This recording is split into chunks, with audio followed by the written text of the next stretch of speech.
pagi pemirsa, perkenalkan saya Salwa Salsabila Zahra. Dan saya Siti Nurjana. Senang sekali kami dapat menyapa Anda dalam program berita spesial hari ini. Kami akan membahas sebuah kasus yang tidak hanya mengguncangkan dunia hukum, tapi juga dunia konversi dan pariwisata. Kasus yang membuat banyak orang terkejut, penemuan ladang ganja di kawasan Taman Nasional Bromo Tengger Semeru. Gunung Bromo dikenal sebagai ikon wisata Indonesia, tapi siapa sangka di balik kabut tipis dan keindahan sunrise-nya, tersembunyi ladang ganja ilegal yang jumlahnya menyejukkan. Kasus ini mencuat pada awal September 2024. Tim gabungan dari Kepolisian Resor Lumajang, anggota TNI, serta petugas Balai Besar Taman Nasional Bromo Tengger Semeru melakukan patroli gabungan setelah menerima laporan dari masyarakat sekitar. Tim kemudian menggunakan bantuan teknologi drone untuk memantau daerah-daerah yang sulit diakses. Hasilnya mencengangkan. Ditemukan sekitar 38.000 batang ganja siap panen tersebar di 16 titik berbeda. Ladang tersebut terletak di wilayah Desa Argosari, Kecamatan Senduro, Kabupaten Lumajang, sebuah desa yang berada di kaki Gunung Semeru dan menjadi pintu masuk kawasan konservasi.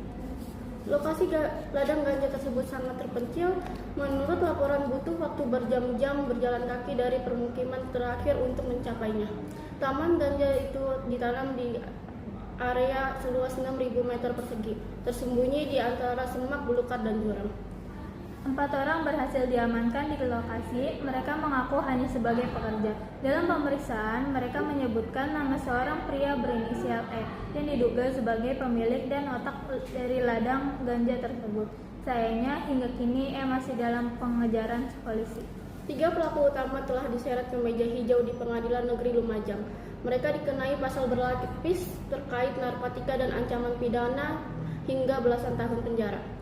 Kepala Balai Besar Taman Nasional Bromo Tengger Semeru, Wahyu Widodo, dalam konferensi pers menyatakan bahwa area penanaman berada di luar jalur resmi pendakian dan wisata. Oleh karena itu, selama ini aktivitas tersebut tidak terpantau. Namun pernyataan tersebut tetap menuai kritik.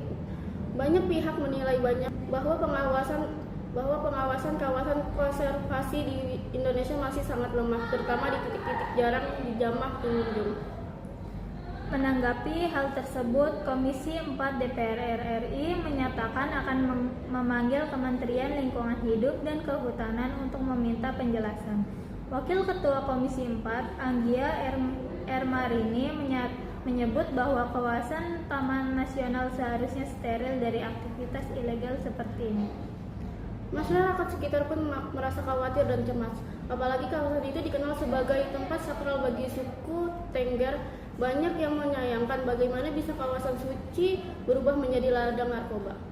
Selain menjadi masalah hukum, kasus ini juga menjadi pukulan bagi citra pariwisata Indonesia. Gunung Bromo adalah destinasi unggulan yang sering dikunjungi wisatawan domestik dan mancanegara.